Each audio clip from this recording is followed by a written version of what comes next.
สบายดีทุกคนยินดีต้อนรับทุกคนเข้าสู่ซองมะลิมีโซแซนแนลมือนี้จะพาไปลิ้นส่วนมูเดอร์ตอนนี้เพื่อนกำลังตกทุกคน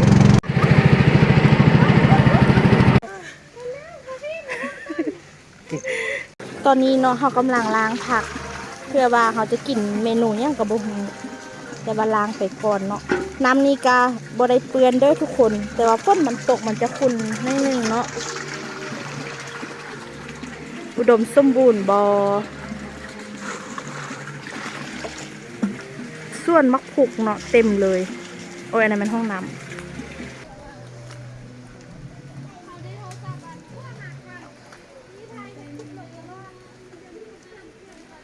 ตอนนี้เขาอยู่ที่ส้นคำเพชรเนาะฝนตกแล้วเขาก็จะย่างขึ้นไปเบิงทางเถิงว่ามีย่างแดดเนาะอยู่นี่หรอโอ๊ยจะลงแล้วตอนนี้เรากำลังขึ้นไปโอเคเดี๋ยวให้มีแนะนำเดนเนาะว่าอันนี้มันเป็นย่างมีสบายดีตอนนี้เรามาทัวร์อยู่ส่วนคำเพชรเนาะที่ว่ากำลังดังๆในตอนนี้เนาะอยู่เมืองปักโอ่งทุกคนอันนี้เป็นย่างจ๊ะอันนี้เป็นบอลเก็บน้ำไว้สำหรับคนนำต้นไม้และก็น้ำใสโอเคดูดมาแต่ใส่อันเป็นน้ำมาแต่น้ำป่าโอเคอ้อมข้างก็จะเป็นเส้นนักที่ดาแต่ว่าอาราโกดแมนเขาจะ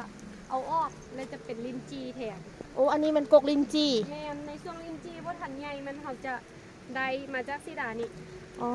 จะมีรหัสจากตัวนี้ก่อนโอเคอันนี้เป็นเขาห่อคือว่าป้องกัน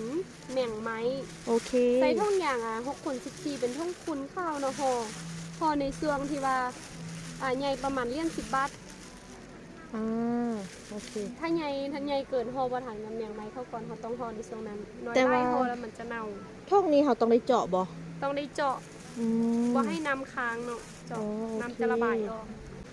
ป้ากวางสุดไส้ตาทุกคนเอ้ยชีวิตแบบนี้คักที่สุดซ้อมมักซีดากินเดี๋ยวนี้ไม่เขาจะไปซ้อมมักซีดากินเด้อส่วนนี้เนาะเนื้อที่18 เฮกตาร์ทุกคนไม่มี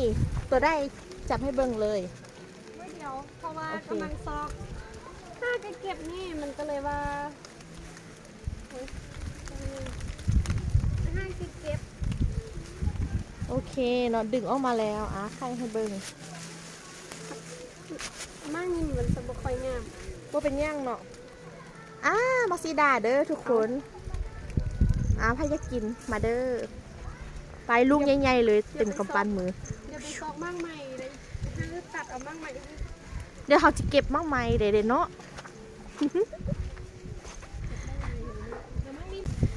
บิดสดๆเลยใครเบิ่ง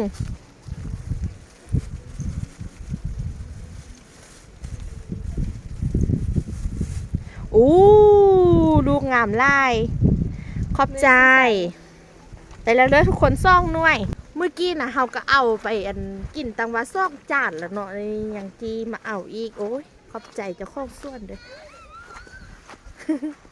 แล้วก็อยู่ในน่องนี้เนาะก็มีเลี้ยงปลาเด้ข้าเจ้าก็ใส่ไว้กินในครอบครัวแล้วข้าเจ้าก็เลี้ยงเป็ดเลี้ยงไก่อันนี้ก็ถือว่าสุดยอดเลยเนาะสำหรับชีวิตแบบนี้รู้สึกว่า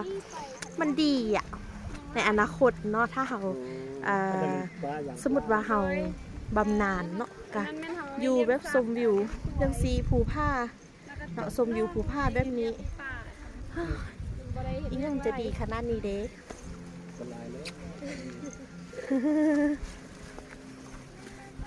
นี่พวกปุก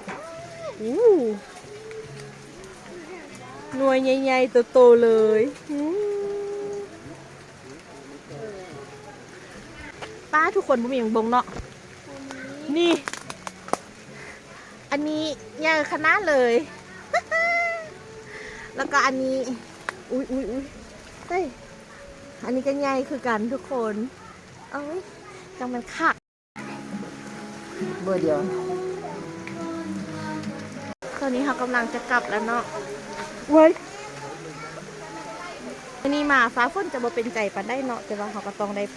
ในย่างเนาะเว้ย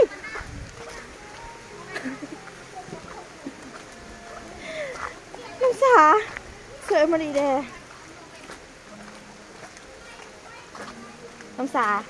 มาเข้ากองมาเสื้อเอมริแดง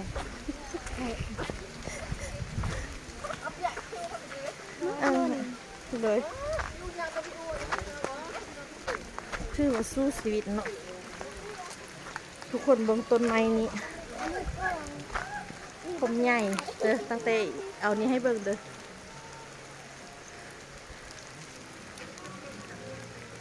ใหญ่สุดเลย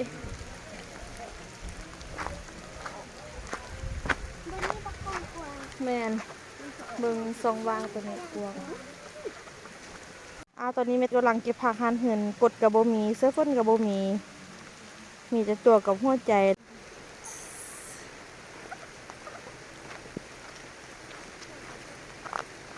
อันนี้จะเป็นทางลงของเขาเนาะทุกคนเหือเขาจอดอยู่ฮันเดอร์เหือฝนกำลังตกหนักขอบใจมีเจ้าของส่วนเด้อขอบใจทุกคนที่เข้ามาเบิ่งพบกันคลิปหน้าลาไปก่อนบ๊ายบาย